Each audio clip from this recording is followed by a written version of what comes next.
So do you ever feel like life is too hectic and you just need to slow down? That's why I come on DelmarvaLife, yes. We love that. Come to slow down here. And if you don't get to come on DelmarvaLife, it sounds like you could use a stay at Miss Molly's Inn Bed and Breakfast in Chincoteague. Leah got a chance to check it out, and she says she's already planning her next trip.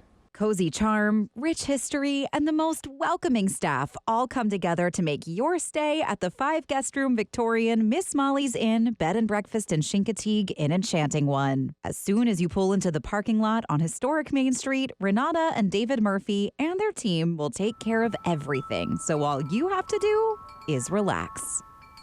Our innkeeper and Danielle, our assistant innkeeper, they really try, and they try to work with, the philosophy we have is this really should be a home away from home. When you stay with us, it should be like staying at grandma's house. We cater to pretty much all of your needs. I mean, if you come here and you are vegan, we can handle that if you let us know. Gluten-free, vegetarian, lactose intolerant. I'm lactose intolerant, so I really understand what it's like to be on vacation and people put milk in your food and you're sick. That's not fun. So I really, want this to be an experience where you come and you feel absolutely comfortable, just like you're at home. I mean, we also provide beach gear, so you don't need to lug all your beach gear with you. We have towels, we have boogie boards, we have chairs, we have beach carts, we have bicycles for your use, and you don't have to rent them. They are free. Of course, a building that's been around since 1894 is going to have some very rich history. Well, the house was built by William Raleigh, who is the Oyster King of Chincoteague, of the world. And at the time, he was a millionaire back in the 1800s. And he built the house. It's a Victorian house.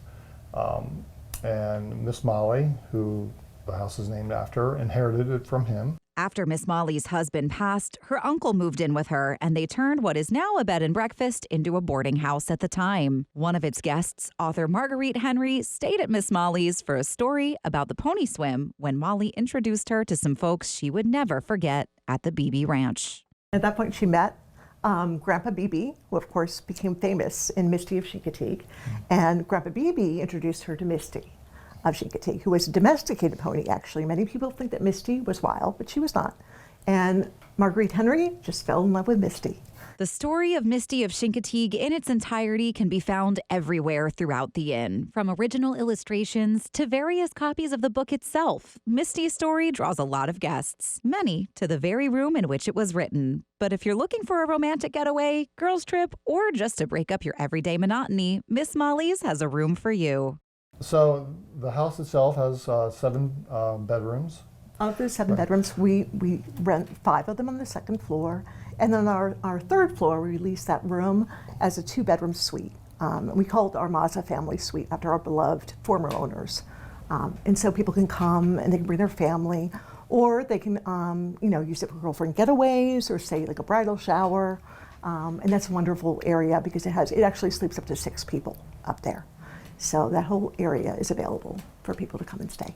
A big advantage to staying at Miss Molly's Inn Bed and Breakfast is the amazing staff, who are just an absolute treat, who also keep you well fed with delicious meals and treats as well. We provide a 3-course breakfast every morning, sweet, alternating with savory, a wonderful gourmet treats. Everything is home baked. We do not do things from mixes. It is not from the place down the street. We make them all in our kitchen every day. And when you have breakfast with us, you will not be running out to lunch afterwards. You will be full. You will probably only have to go out to dinner, which is a great deal. And then we have snacks all day, 24 hours a day, home-baked cookies, salty snacks, drinks all day. So you're pretty much situated. You really do feel you're at grandma's house, except you don't have to do the work. We have a wonderful housekeeper who keeps the place sparkling clean. I got to join the wonderful team to help make a batch of their infamous lavender scones, and I felt like I was part of the family. So I'm here with Julie, and hello. You've already done a fair amount of the prep work. What goes into the scones? Scones is 2 cups of flour, 1 tablespoon of baking powder, 1 cup of heavy cream with lavender and lemon in it, and a half a teaspoon of salt, and butter. Butter is the trick. 5 tablespoons of butter. That's what makes them nice and airy. And 4 tablespoons of sugar. And these are a favorite for guests, right? Oh yeah, they love them. And these get served with the tea too? That's pretty, yeah, we do breakfast and tea, but it's always lemon lavender with tea. Yay! Yeah, we do different ones for breakfast. And the lavender is fresh from the garden. The lavender, yep, I just got done picking it and harvesting. I do it every year. And then I put it into a mason jar so it stays fresh. Perfect. Okay, so these we'll put into the freezer. This is what your finished product's gonna look like. Oh my gosh. Help yourself. They look amazing. Help yourself. I will twist my arm. I see how you make so many friends, Julie. I see it. Yeah, isn't that good? It's delicious. It's amazing.